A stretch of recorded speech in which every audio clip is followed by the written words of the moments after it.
Pero en esta mañana vamos a hablar acerca de las mujeres. No se pongan tan contentas, ¿eh? No, mi esposo ahorita me dijo, te suplico, por favor, sé misericordioso. Le dije, mi amor, no te preocupes, le digo, es la palabra de Dios. Y una de las cosas más maravillosas de la Biblia es que ahora sí, como en México decimos, a mí que me esculquen. O sea, la palabra, y si alguien se enoja o a alguien no le parece, se está peleando contra Dios, porque nosotros no hicimos la Biblia. Así que solamente Dios nos pide que seamos fieles a este mensaje y que lo compartamos. Las reacciones siempre van a ser positivas y van a ser negativas, porque no todas las personas están abiertas en su corazón para recibir y hacer la voluntad de Dios. Muy bien. Vamos a comenzar, aunque ustedes no lo crean, abran sus Biblias en Proverbios 31 y en Tito capítulo 2 y 1 Timoteo capítulo 2. Son los tres pasajes de la Biblia. Proverbios 31 en el Antiguo Testamento, la mujer virtuosa. Tito capítulo 2 y 1 Timoteo capítulo 2. Son estos dos pasajes que vamos a leer y a extraer la sabiduría que Dios ha dejado para las mujeres en estos pasajes, y es maravilloso que puedan las mujeres entender el privilegio que Dios les dio.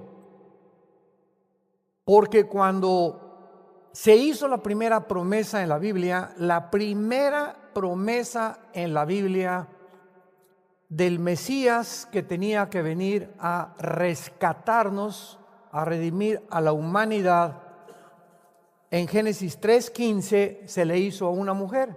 Esto es impresionante. Y en esta promesa Dios le dice a la mujer que de su semilla, esto es lo más interesante, que de su semilla vendría el Mesías, de la semilla de la mujer. Y de la semilla de Satanás surgiría finalmente el anticristo.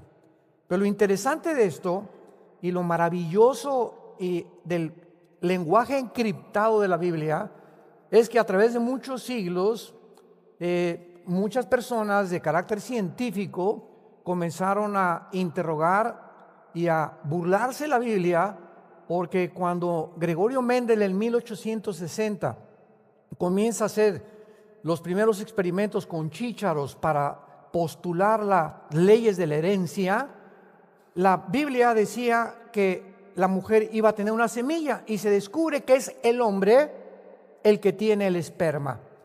A los que quieren apuntar, esta palabra semilla, siempre que la encuentren, es la palabra hebrea sera, con Z, sera, no Sara, donde compran las mujeres su ropa, sera. Y esta palabra sera es esperma, se tradujo muchas veces linaje o descendencia. Porque cuando ya hasta el siglo XX, de los 50, como ya hemos visto, los doctores Watson y Crick les dieron el premio Nobel de Medicina por descubrir el ADN, el ácido desoxirribonucleico, pues ya se pudo descubrir que hay en cada de las millones de células que tenemos en el cuerpo una información inteligente, y que en el momento en que los 23 cromosomas de mi papá y los 23 cromosomas de mi mamá se unieron por el esperma de mi padre, si el esperma de mi padre traía el cromosoma Y, estaba determinando que el producto iba a ser varón, porque los cromosomas son los que determinan el género. Y si el cromosoma de mi papá era X, se junta con los dos X de mi mamá, el producto va a ser mujer. Esto es interesantísimo a la luz de la genética de la Biblia. Entonces, cuando la Biblia promete que de la semilla de la mujer iba a venir el Mesías, pues se comenzaron a especular, oye, pero el que tiene la semilla no es la mujer es la receptora del esperma, de la semilla del varón. Y ya vamos a ver que el varón es el que transmite el pecado a través de su semilla del cromosoma Y desde Adán. Ahora bien, si la mujer iba a portar la semilla, inmediatamente se deduce que la entrada del Mesías al escenario mundial sería de carácter sobrenatural. Jesús, el Hijo de Dios, no podía nacer de un esperma contaminado Y del varón. Además, el Mesías no iba a ser mujer. El Mesías tenía que ser varón, por lo que tenía que portar el cromosoma Y. Entonces comenzó la gente a especular cómo aquí la Biblia se equivocó. No es la mujer la que tiene el esperma o la semilla, es el varón. Pero pasaron 3 siglos más o menos, o 4, cuando el profeta Isaías abre un poquito más la revelación, y entonces dice en Isaías que una mujer virgen, en el hebreo es alma en el hebreo es una mujer que no ha tenido relaciones entre los 14 y 17 años de edad, que el Mesías nacería de una virgen. Se complicaba más la cosa. Si es virgen, ¿cómo puede producir a un varón, verdad? Y entonces, cuando ya pasan aproximadamente 700 años desde Isaías hasta el nacimiento de Jesús, porque Isaías profetizó 700 años antes de que un ángel llamado Gabriel se le aparece a María, Lucas 1, Mateo capítulo 2, y le dice el ángel a María: María, vas a ser mamá. María estaba comprometida con José, significa que no se habían casado, todavía no venían a Cancún a la luna de miel. Y María se sorprende y le contesta al ángel: pero ¿cómo puede ser eso si nosotros no hemos tenido relaciones todavía? Y entonces el ángel Gabriel le dice a María: el santo ser que va a nacer en tu vientre, su papá no va a ser José, se va a llamar Hijo de Dios. Y ustedes no le van a poner el nombre, porque su nombre será Yeshua, que significa Jesús, que significa el Salvador. Entonces, el nacimiento y la entrada del Hijo de Dios al mundo tenía que hacer por la obra del Espíritu Santo. El Espíritu te cubrirá, y esta palabra cubrir aparece 3 veces nada más en la Biblia. En Génesis 1:2, el Espíritu cubría la tierra y comenzó, como esta palabra significa, cuando la gallina se pone sobre sus pollitos, los cubre y los empolla. El empollamiento viene con la cubierta de la gallina sobre los pollitos. Es la misma palabra que el Espíritu Santo, como una gallina, se puso arriba del planeta Tierra y produjo la vida. Toda la vida viene del Espíritu de Dios. La segunda vez que aparece esto es con María. El Espíritu te cubrirá y te hará empollar, con un lenguaje coloquial. Y la tercera vez es para nosotros. Cuando nosotros recibimos a Jesús como nuestro Salvador, el Espíritu Santo, una obra personal, nos cubre y hace nacer, implanta dentro de nuestra alma la semilla del Mesías. Dice 1 Corintios 6, 19 y 20, ¿qué no saben ustedes que son hijos de Dios y que el Espíritu Santo mora dentro de ustedes? ¿Quién es un cristiano? No es una persona que va a una iglesia, que es católico, que es bautista, que es presbiteriano, que es de mormones. Sea, un cristiano es una persona que tiene morando dentro de él al Espíritu de Dios. Porque tú puedes pertenecer a una religión o a cualquier conglomerado u organización sin que tengas la persona del Espíritu Santo. Y las iglesias cristianas están llenas de personas religiosas que asisten y cumplen con algunas cosas, pero que no tienen morando la vida de Dios dentro de sus vidas. Se llama el sello del Espíritu Santo, Efesios 1, 13 y 14. Somos sellados cuando recibimos a Jesús. Hoy, al acabar esta conferencia, voy a hacer un llamado para invitar a todos ustedes, los que tienen dudas de que tienen la vida de Dios, lo puedan hacer hoy mismo en la mañana a través de una oración. Vamos a comenzar con Tito, capítulo 2. Y quiero comenzar con las ancianas, de atrás para adelante, porque lo vamos a ver ahorita. Es increíble que la Biblia pueda, ahora sí que podríamos decirle al Espíritu Santo, ¿cómo se preocupa por tantos detalles el Espíritu Santo, verdad? Se preocupa cómo usamos el dinero, se preocupa cómo usamos a la esposa, nos da instrucciones de cómo educar a los hijos, cómo ser gobernantes, en fin, es impresionante la forma en que la Biblia nos puede vertir toda esa sabiduría para que nosotros podamos vivir de acuerdo a la voluntad de Dios y ya no conforme a lo que nosotros pensamos. Dice en Tito capítulo 2, versículo 3, las ancianas, las viejitas, aquí no está hablando de antigüedad en cuanto a la sabiduría, sino en edad.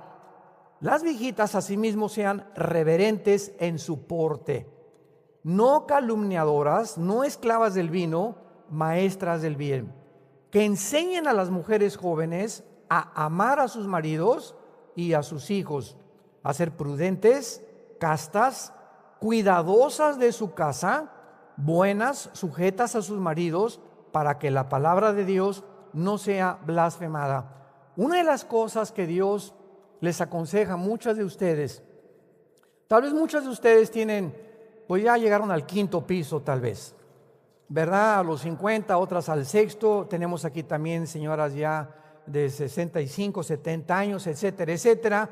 Y Dios lo que nos está diciendo es lo siguiente: una mujer, no importa a la edad que llegue, nunca debe dejar de arreglarse. Una mujer no importa, porque la tendencia es, ya llegó a los 40, 45, las mujeres por tendencia comienzan a abandonarse.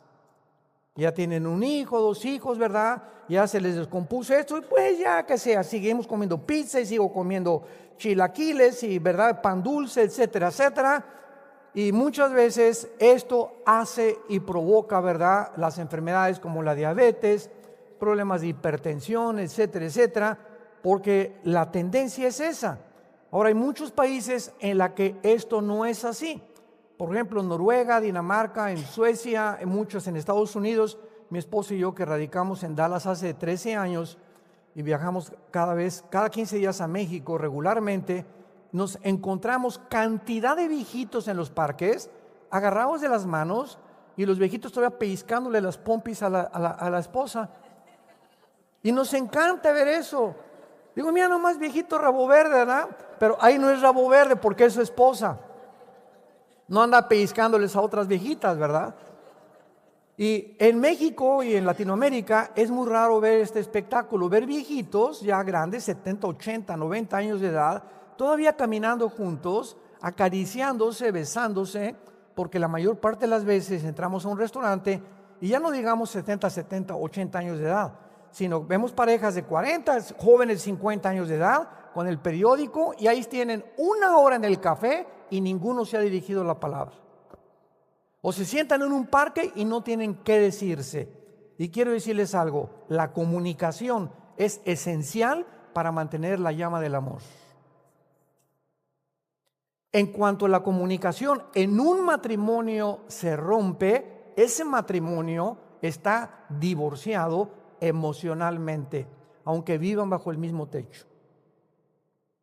Entonces, qué imprescindible es la comunicación.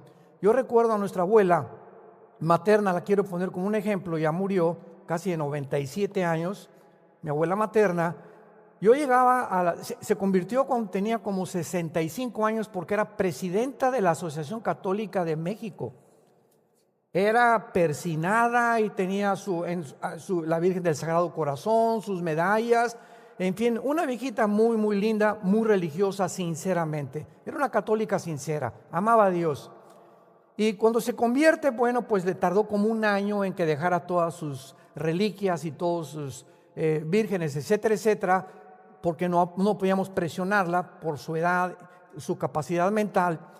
Y era una persona que cuando yo llegaba por ella, durante los últimos 4 o 5 años antes de que muriera, le encantaba venir a los estudios de la Biblia. Y yo pasaba por ella a las 6:30 de la mañana. Vivíamos en la colonia Nápoles, vivíamos en la calle Nueva York, que vivía como 2 cuadras adelante, nosotros junto al viaducto. Y pasaba yo a las 6:30 de la mañana, y a las 6:30 de la mañana la viejita estaba prendidita. Traía una blusa de seda súper recocida, surcida por todos lados, que, ¿verdad?, se la cosió por acá, pero no se la quitaba. Usaba loción Sanborns en el pelo, con su peineta, tiene el pelo blanco, ojos azules, azules, azules, con una medallota grandota que ya no era de la Virgen María ni mucho menos, pero era impresionante que a las 6:30, 7 de la mañana, agarraba unos, ¿cómo se llaman? Pasadores, con un cerillo los quemaba y se enchinaba las pestañas. Ya no sé si lo hagan haciendo así, creo que ya no, ¿verdad? Se enchinaba las pestañas y salía la viejita y parecía una reina, que dice la Biblia, que no pierdan el porte, derechita, y caminaba así, ¿verdad? Y hay viejitas que caminan así, ¿verdad? Todas. Entonces, ¿por qué esto es importante? Simplemente porque son embajadoras de Dios. Son embajadoras del reino de Dios. Y desgraciadamente en las sociedades que vivimos, como te ven, te tratan. Esta es la razón por la cual los cristianos tenemos en lo posible estar bien vestidos, oliendo bien, no sucios, no chamagosos, no pues sí en el metro y traer el aletazo ahí que tienes 2 días sin ponerte desodorante, etcétera, etcétera, ¿verdad? Porque como yo les digo a mis hijas hoy, si llega un muchacho todo así despeinado, feo, hippioso, a querer pedirme permiso a mi esposa y a mí que si puede salir con nuestra hija, no le damos permiso. Simplemente, ¿verdad? Porque su manera de vestir nos habla mucho de su descuido y de su falta de preocupación en poder agradar a los demás. Entonces no vivimos aislados en el mundo, tenemos que vivir en una sociedad en la que tenemos que recordar que somos embajadores del reino de Dios. Las viejitas no deben ser chismosas. Aquí lo dice, no calumniadoras. ¿Y por qué pone énfasis en que las viejitas pueden ser chismosas? Porque los viejitos casi ya no tienen cosas que hablar. Y casi siempre los viejitos hablan del pasado. Viven en el pasado. Los niños viven en el presente. No saben qué van a hacer porque están en el presente. Entramos a la juventud, vivimos enfocados hacia el futuro. ¿Qué voy a hacer? Preocupados. Y pasamos los 50, 60 años de edad y comenzamos a retroceder. Y todo es el pasado. Ay, cuando yo era. Y lo que yo hice. Y mi mamá. Y mi papá. Porque ya no hay enfoque hacia el futuro. Entonces, como no tienen mucho que hacer, comienzan a hablar chismes nada más. ¿Y ya viste cómo se vistió? ¿Y ya viste que viene vestida de china poblana? ¿Y ya viste? Entonces, una viejita cristiana no puede mantener este lenguaje, porque no es agradable delante de Dios. Su responsabilidad es enseñar a las mujeres jóvenes. Enseñar a las mujeres jóvenes a que amen a sus maridos. Esta es la primera vez en el Nuevo Testamento que se enseña que las mujeres amen a su esposo. En Efesios 5 es el esposo amen a sus mujeres. Una vez me dijo una mujer, ya ves, nunca en la Biblia dice que nosotros las amemos a ustedes. Lee Tito 2:4.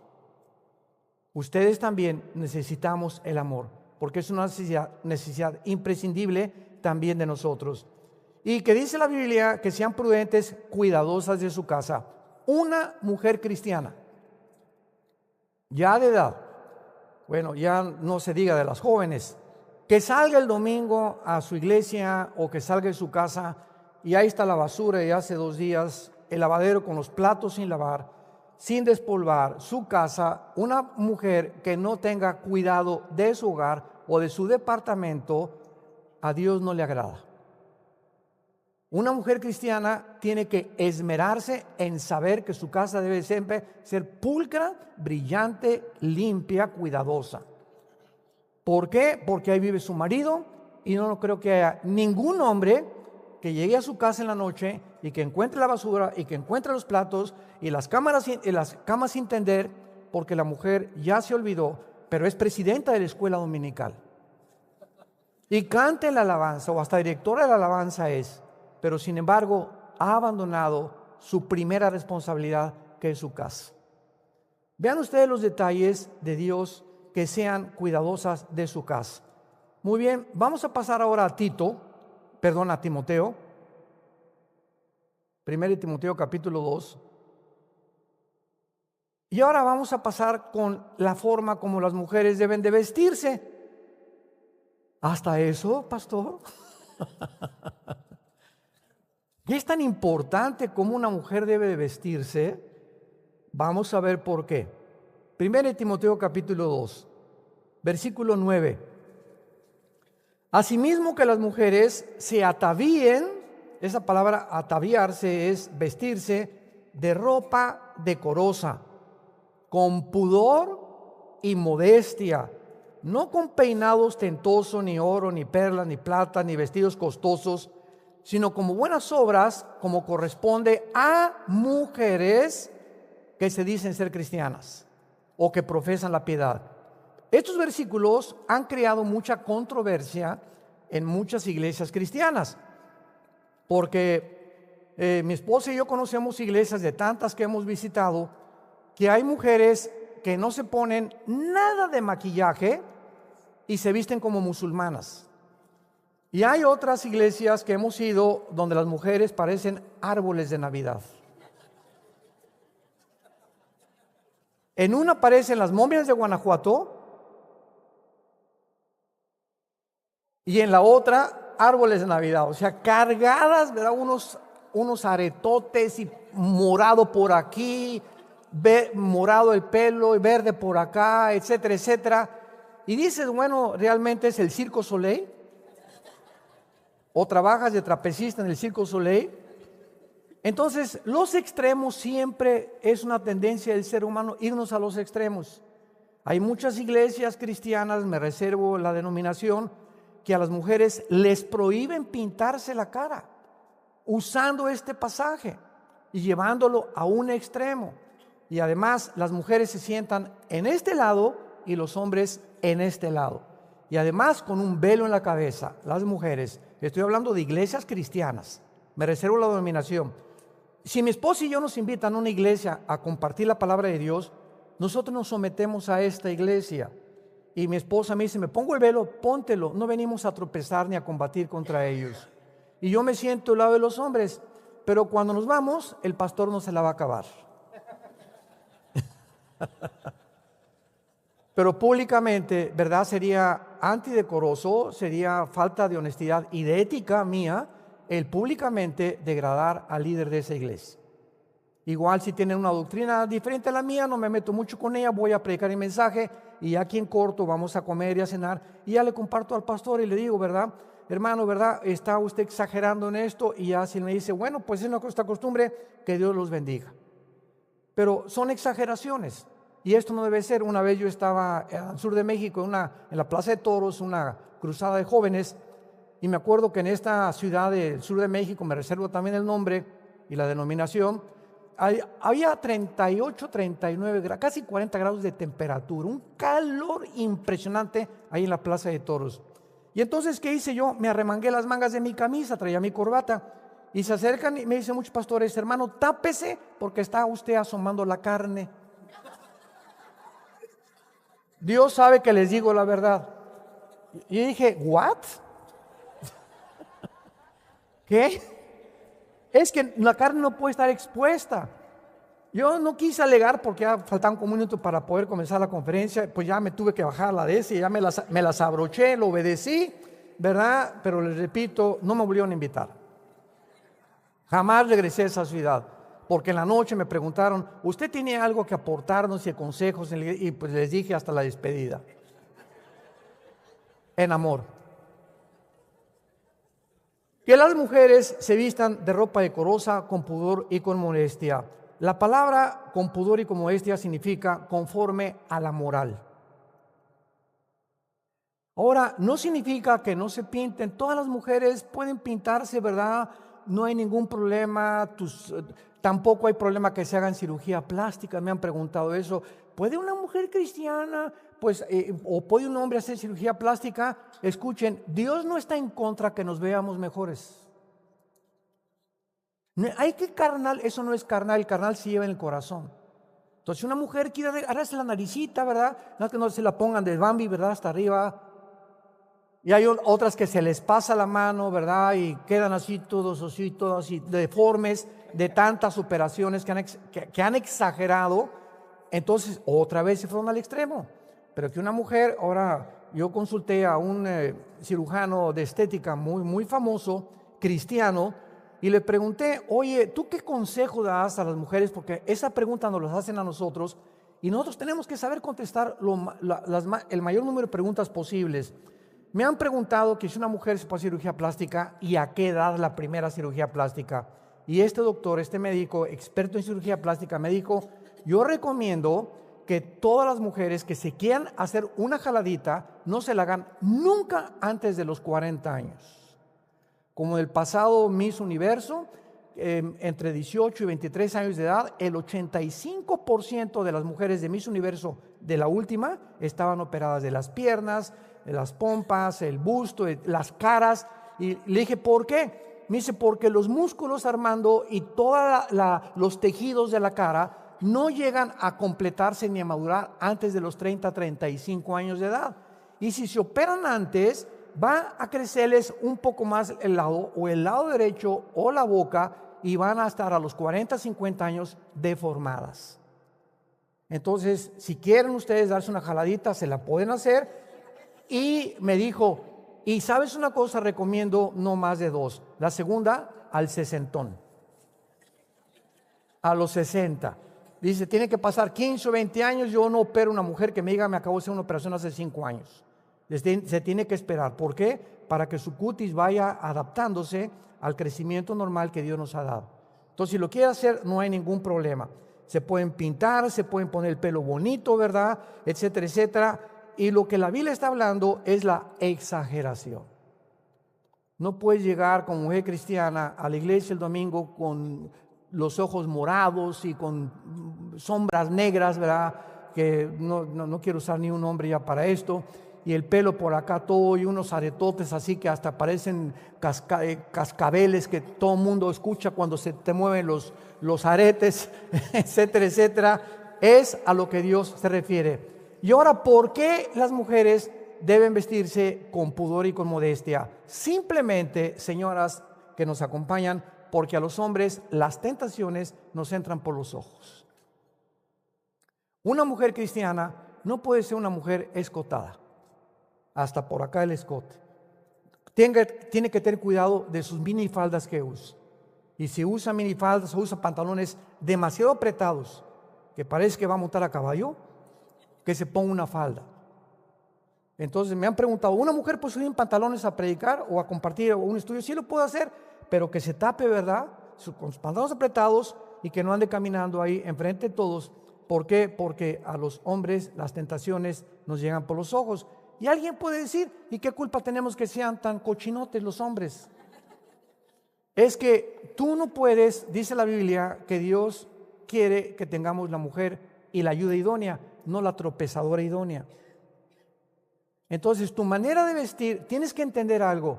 El hombre tiene la tendencia, es la naturaleza del hombre. Pasa un bikini y pues ya lo vimos. Ahora, cuando ya comenzamos a educar nuestra alma y nuestro espíritu, ya lo vi una vez, pero no la filmo.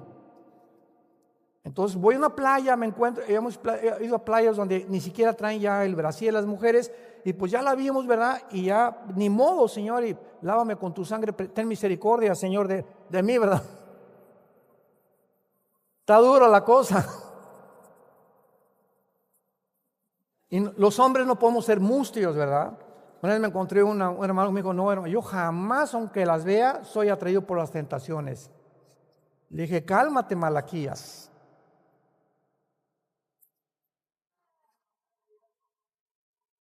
Vayamos a Proverbios, vayamos al libro de Proverbios de Salomón y veamos a este hombre que tuvo 700 esposas y 300 concubinas.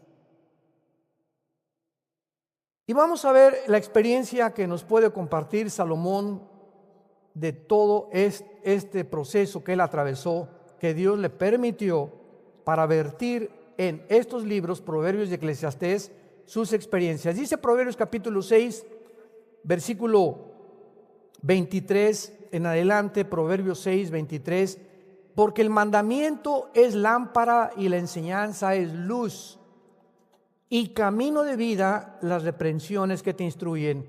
Fíjense ustedes la razón detrás, para lo cual Salomón nos dice la importancia de guardar la palabra de Dios, para que te guarden de la mala mujer. Para que te guarden, vive en la palabra ten comunión con el Señor para que te guarden de la mala mujer. ¿Quién es esta mala mujer? De la blandura de la lengua de la mujer extraña. La palabra mujer extraña en el original hebreo es tizo, que significa la mujer que no es para ti.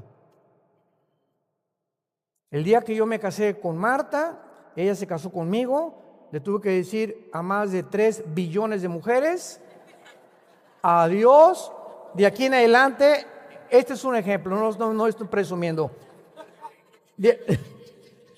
De aquí en adelante esta, igual a ella, ¿verdad? Pues se calcula que son aproximadamente más mujeres que hombres y a la mayor parte adiós. Entonces, de aquí en adelante, este anillo que nos ponen significa que ya no estoy en el mercado.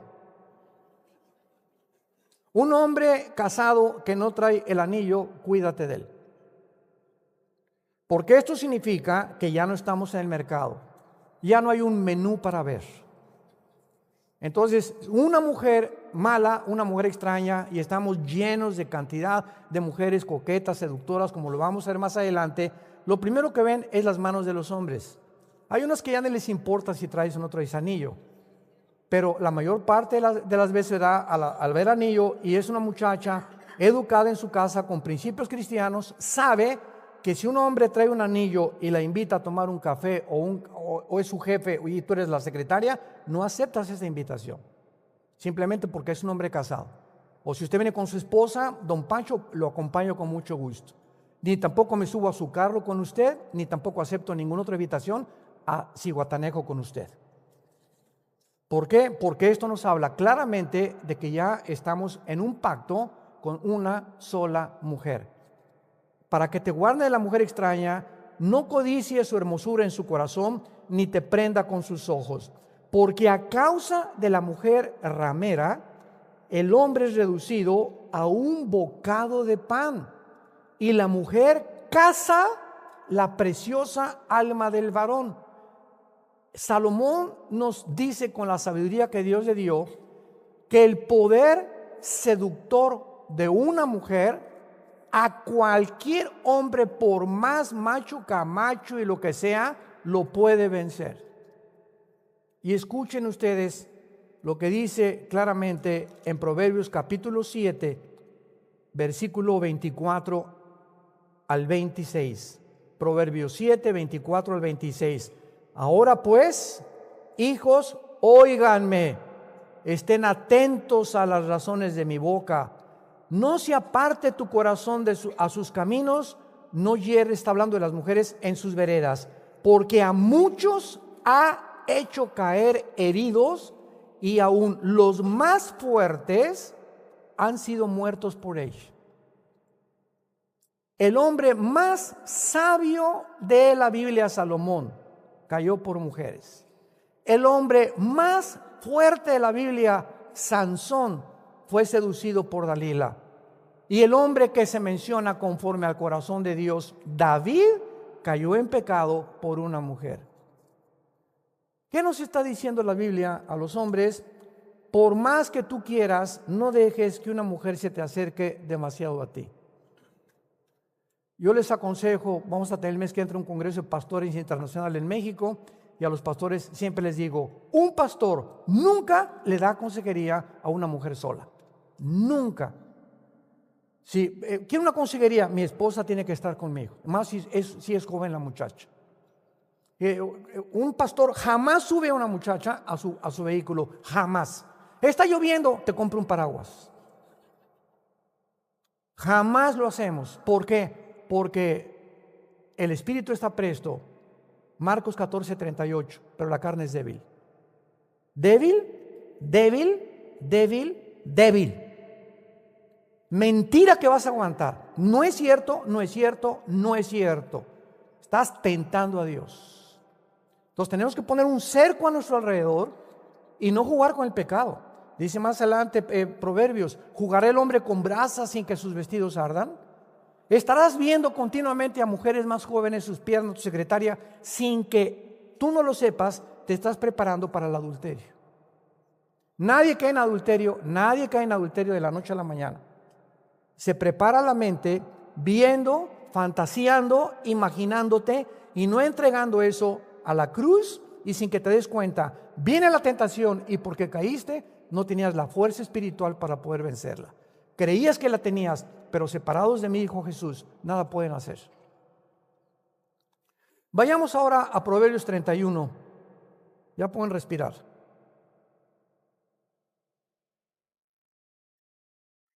Dura palabra es esta de oír, le decían a Jesús, pero es por el bien de todos ustedes. Dios quiere nuestra felicidad y Dios sabe perfectamente bien de qué calibre estamos hechos, de qué material estamos hechos.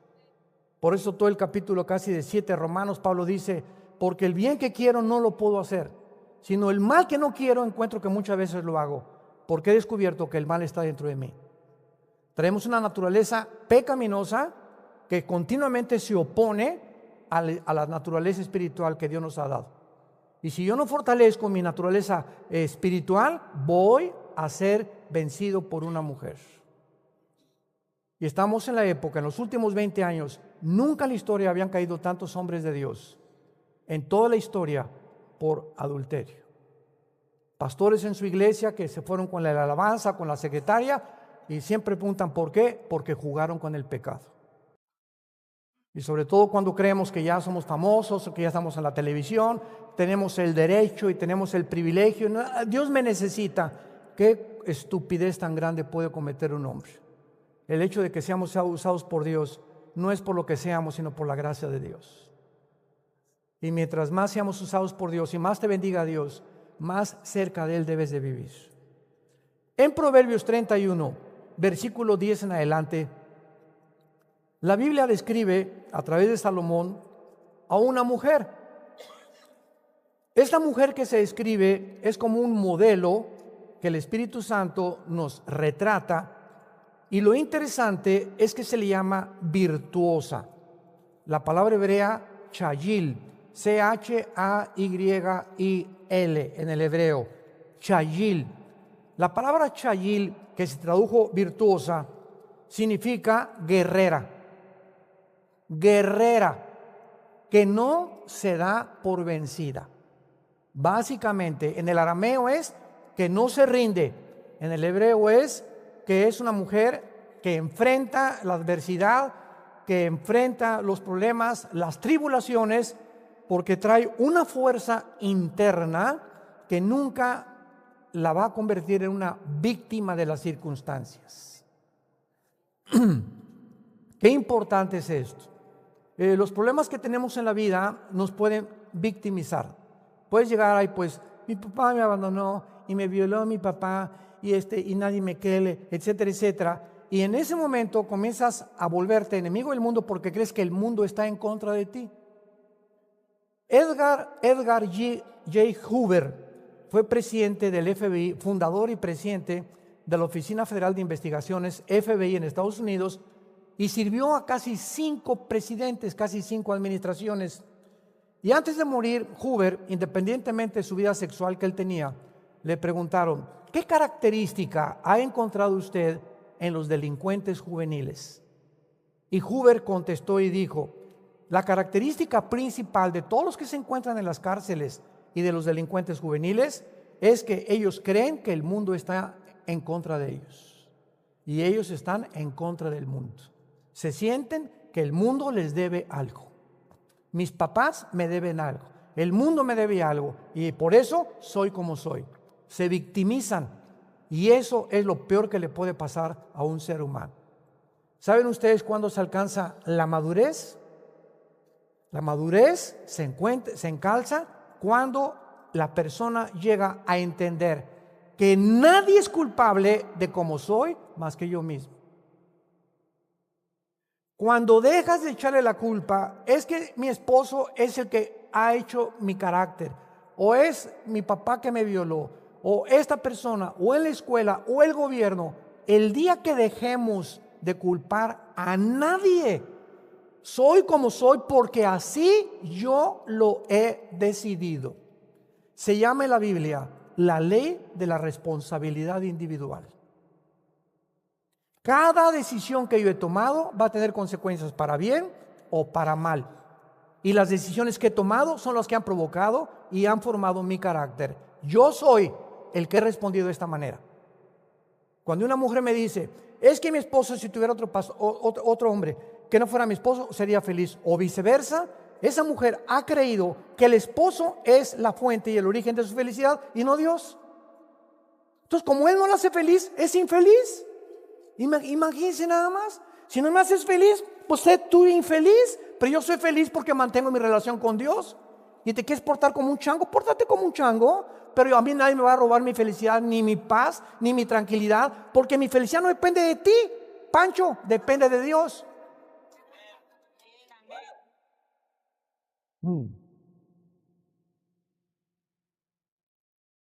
Y hay matrimonios que te encuentras amargados, ¿verdad? Es que mi vieja, como dicen en México, ¿verdad? Esto y el otro, y por aquí, por allá, y trae así cara Pancho es que tu felicidad, ¿por qué hemos equivocado el origen de la felicidad? Ningún ser humano nos puede hacer feliz. Echando nuestra ansiedad sobre Él. Él tiene cuidado de nosotros. No te dejaré, no temas, dice el Señor. Nunca te dejaré ni te abandonaré.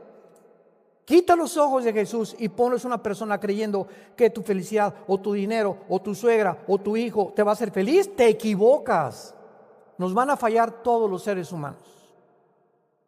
Todos los seres humanos nos van a fallar porque somos imperfectos. Por eso dice Dios, ámame con todas tus fuerzas, con toda tu alma y con todo tu corazón. Entonces no tienes la justificación para estar amargada, ni amargado tampoco. No te victimices. Ya salte de esa cárcel que tú te has puesto. Sé libre. Vivimos bajo la ley de la libertad en Cristo Jesús.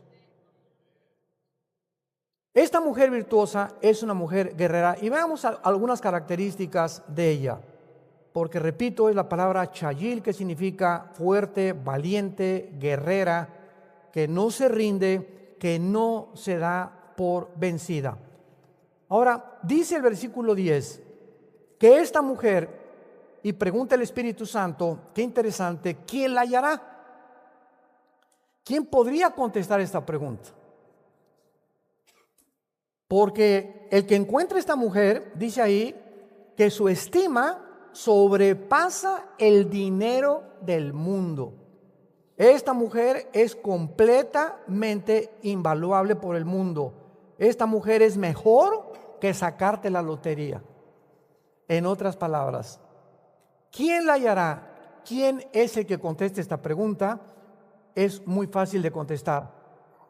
El que la esté buscando. Yo les digo a los jóvenes, ¿andas buscando novia? Por el amor de Dios, no vayas nunca a una discoteca a buscar novia. No vayas a una iglesia porque nos vamos a cambiar de iglesia porque mis hijos no encontraron aquí novias. No se imagina la cantidad de familias que hay así, ¿no?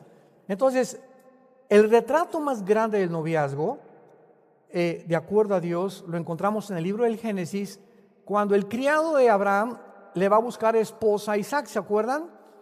Y manda a Abraham a su criado a que le mande, y después de un procedimiento, etcétera, etcétera, encuentra a Rebeca.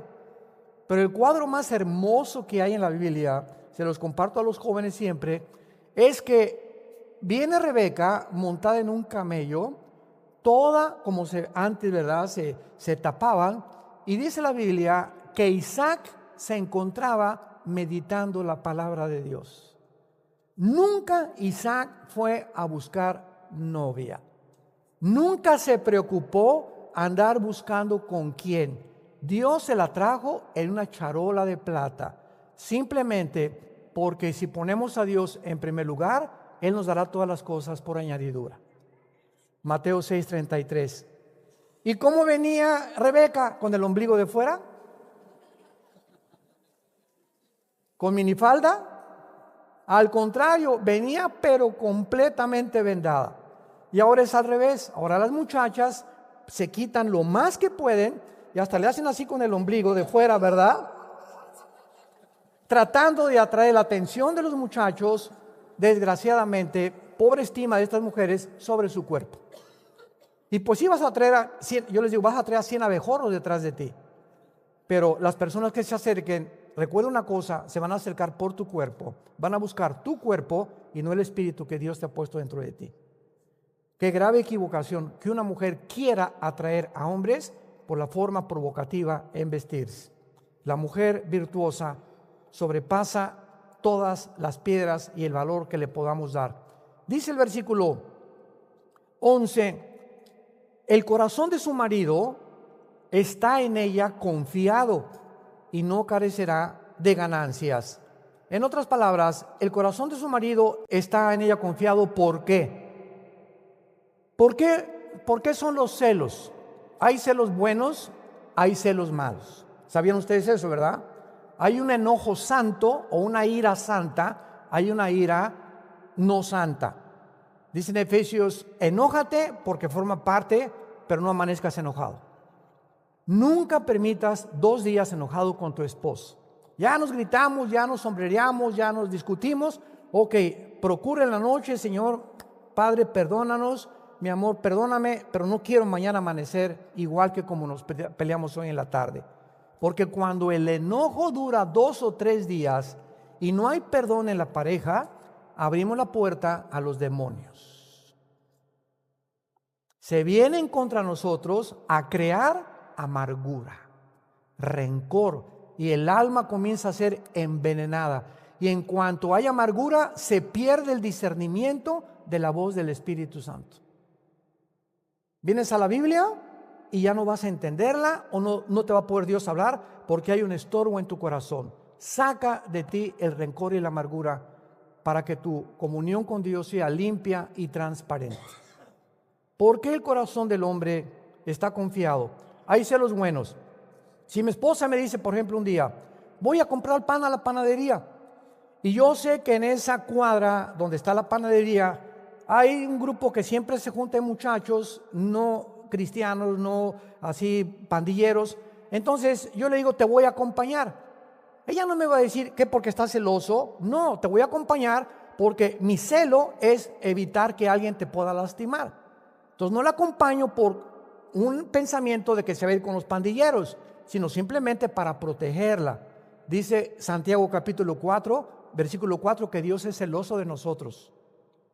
Es un celo santo, nos cela a Dios cuando Él sabe que algo nos va a pasar malo y trata de quitarnos esas amistades que nos pueden lastimar. Ahora, los celos equivocados son la falta de confianza por la inseguridad de que tu esposa o tu esposo te vaya a fallar. Ahora, ¿por qué el marido de esta mujer está confiado? Simplemente porque ella no es coqueta. Porque ella no es coqueta. Si tú vas con tu marido, ¿verdad? Y ves que tu esposa voltea a ver a todos los hombres y por aquí, por allá, pues es una coqueta. Sus ojos tienen que estar en Jesús. Y cuando una mujer se viste y camina así, ¿por qué te vistes así, mi amor? Pareces licuadora como te mueves. Por el amor de Dios, o sea, si te quieres mover, muévete conmigo en la noche. Y la danza de los 7 velos si quieres, ¿verdad? Pero ¿por qué te tienes que mover así o caminar así en la calle donde cientos de miradas de hombres te están viendo? ¿Quieres realmente atraer miradas de otros hombres que no son tu esposo sobre tu cuerpo? No eres una mujer piadosa. Las mujeres que profesan caminar con Jesús tienen que cuidar su manera de caminar, de mirar a los hombres, etcétera, etcétera. Y por eso el corazón del hombre está confiado. Mi esposa, ¿por qué tiene confianza en mí? Ella sabe cuando voy a algún lugar, ¿verdad? Y me lo ha dicho muchas veces. Yo de veras se lo digo sinceramente, aquí está mi esposa el testigo, vamos a un restaurante, vienen meseras en Estados Unidos, la mayoría son muy bonitas en Estados Unidos las meseras, y siempre les hablo de Cristo, pero con ella. Entonces cuando un marido dice, es que me encanta testificar, pero siempre le gusta testificarle a jovencitas. Digo, ya puedes sospechar, ¿verdad? Y entonces una vez mi esposa me dijo, ¿sabes qué me molesta que lo hagas? Ya no lo volví a hacer. Ya no lo, mejor le dije a Caleb o a mis hijos, ¿verdad? Háblenle ustedes a la mesera del Señor.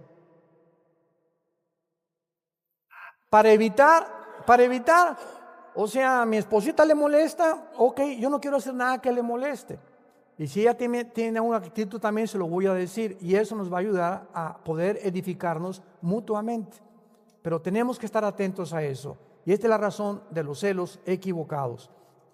En el versículo 12 dice que su lealtad es a su marido. Le da a ella, o sea al marido, bien y no mal todos los días de su vida. Significa, ¿verdad?, que ella, esto es importante, nunca, mujer que me escuchas, critiques a tu marido públicamente. Nunca. No te atrevas a hacerlo.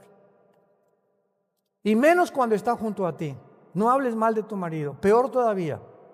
Porque en ese momento tu marido, pues, ¿verdad?, tendría ganas de, ¿qué voy a hacer? Digo, ¿cuánta deslealtad puede una mujer tener? Humillar a su marido públicamente o hablar mal de él públicamente, o peor todavía, enfrente de él, degradarlo. Una vez mi esposa y yo estábamos en Tucson, Arizona, hace muchos años, y estábamos en una reunión de pastores que nos invitaron a compartir. Y había un pastor bautista, ya se murió, también ella ya se murió, y estábamos todos así en la reunión, y de repente ella llega y lo agarra el pelo y le comienza a hacer así. Enfrente de todos, te dije que me dejaras el dinero, y le hacía así la cabeza. No lo podíamos creer. Mi esposa es testigo de eso también. No lo podíamos creer que pudiera ser. Qué mujer, ¿no? Y él, pues, sí, te vio al ratito, le decía él, ¿verdad? No duró mucho tiempo este hermano. Pero ¿a qué grado puede llegar una mujer, no? Ya no solamente hablar mal de él, sino que qué manera de humillarlo. Llega por detrás, enfrente de todos los pastores, lo agarra así el pelo, así el chongo, y le comienza a hacer así: ¿por qué no me dejaste la tarjeta de crédito? Y me fueron a cobrar el gas, y él hasta los lentes se le cayeron, nomás le hacía así la cabeza. Dice en el versículo 13 y 14, ella busca lana y lino, con voluntad trabaja con sus manos, es como nave de mercader, trae su pan de lejos. Aquí vemos su productividad. El uso y la rueca eran apartados para hilar y torcer hilos en la antigüedad. Dice el versículo 19, aplica sus manos al uso y sus manos a la rueca. Eran aparatos para hilar y torcer los hilos. Y esto nos enseña que el diseño perfecto de Dios para la mujer es que trabaje en su casa. Ahora bien, hasta 1950, el 8% de las mujeres en Estados Unidos trabajaban. 1960 subió al 20%. Y ahí brincamos ya, para no ir con tantos años, al siglo XXI, donde en Estados Unidos el 90% de las mujeres trabajan fuera de su casa en Estados Unidos de Norteamérica. ¿Qué ha producido esto? Bueno, en que él no tiene mucho dinero, entonces ella quiere trabajar y quiere buscar su independencia, porque si se divorcia, ella pueda tener una manera de sostenerse, y mientras tanto, los que la pagan son los niños, educados en las guarderías todo el día. Allá sales en Estados Unidos a las 8 de la mañana a trabajar, tienes una hora para comer y llegas a tu casa a las 6, 7 de la noche. Y los niños así crecen, y la delincuencia, como ustedes saben, en Estados Unidos es terrible. Ya están matando los niños de 10, 12 años de edad, ellos en las escuelas, porque el niño necesita seguridad, cariño y amor. Ahora bien, si tu esposo, por ejemplo, es abogado y tú eres secretaria, qué bendición que seas la secretaria de tu esposo. Si tu esposo es médico, qué bendición que tú seas la enfermera de tu esposo. Si tu esposo es pastor, qué bendición que tú lo ayudes en tu casa con tus hijos y que puedas tener tu prioridad. Pero si ustedes no pueden, ya no tienen hijos ni mucho menos, y la mujer quiere trabajar, no hay ningún problema. Sería un extremo: aquí te quedas, aquí a hacerme los frijoles.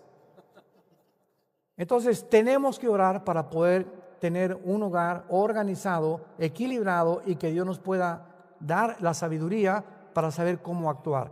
Pero el ideal, repito, el ideal bíblico es que la mujer trabaje en su casa. Ese es el ideal. Cuidando a sus hijos, ahí es donde la mujer se realiza. Pero la mujer independiente del siglo XX comenzó a abrirse paso por el machismo del hombre, porque se la relegaron, las oprimieron, y vino el movimiento de liberación femenino. Vemos el versículo 15 en penúltimo lugar, que dice la Biblia: Se levanta aún de noche y da comida a su familia y ración a sus criadas. Su principal preocupación de una mujer de Dios es su familia, no su trabajo. Yo tengo una hermana, se los digo con todo mi corazón, porque ella cuenta su testimonio. Tere, ahora ella y su esposo se casó con un norteamericano, viven cerca de San Francisco, California. Mi hermana tiene 3,300 iglesias, y ella y su esposa en consejería pastoral. ¿Por qué? Porque solo el temor de Dios es el que nos hará vivir tranquilos y confiados en Él. Oremos.